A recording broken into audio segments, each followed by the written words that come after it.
for selecting the next The Republican plan for selecting the longtime Justice Anthony Kennedy made his retirement announcement this week. We're going to discuss the future of the court right now with Republican strategist Jackie Bally and Democratic strategist. We're talking about Dallas Jones. Now, this will be the second appointment that the president will have made to the Supreme Court, if he's allowed to do that without any opposition. What does this do to the court, Dallas? Well, God save us. You know, the retirement of Justice Kennedy will transform, I think, the Supreme Court for generations to come. Kennedy has been the swing vote, the conscience of the court in many sense, in terms of really not falling to one ideology one way or the other. And so what we may see is the overturning of landmark cases, particularly Roe v. Wade, particularly things like the ACA and other cases that will have an impact on what American society looks like for the next decades.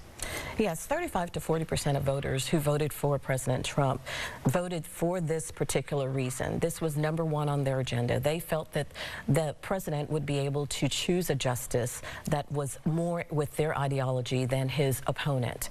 And we saw that with Gorsuch. Gorsuch was a true constitutional conservative, just like his replacement Scalia. So he is allowed to continue Scalia's legacy. Now with Kennedy leaving, President Trump has said that he is going to appoint another true conservative. He's given us the list that he presented on the campaign trail. The list contains a lot of very well qualified conservatives. Most of them have already been through the appointment process. So even though you have the Chuck Schumers of the world saying they're not qualified, don't vote for them, Democrats voted for them in the past. So this is going to be a landmark time for Republicans and conservatives, because with this appointment, you will have conservatives having the majority on the court for generations now.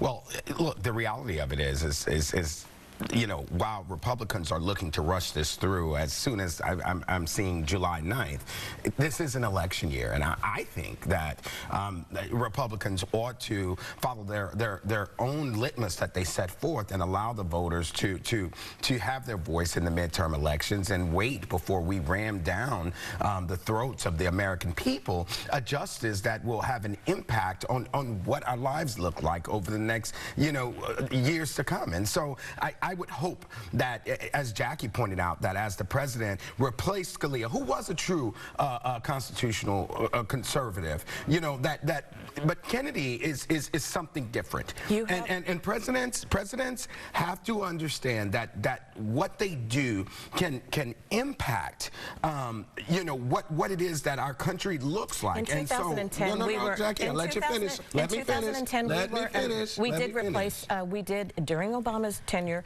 we did have an appointment, and you're hearing a lot of Democrats saying now is not the time, because you have Democrats running in Republican states that are very nervous. Great discussion. So it will happen because before the news of the retirement came out earlier this week, so everyone wants to talk about it, and we can continue this conversation for days. So we'll have you back at another time to finish up on this discussion. So thank you so very much for chiming in. Now it is 7.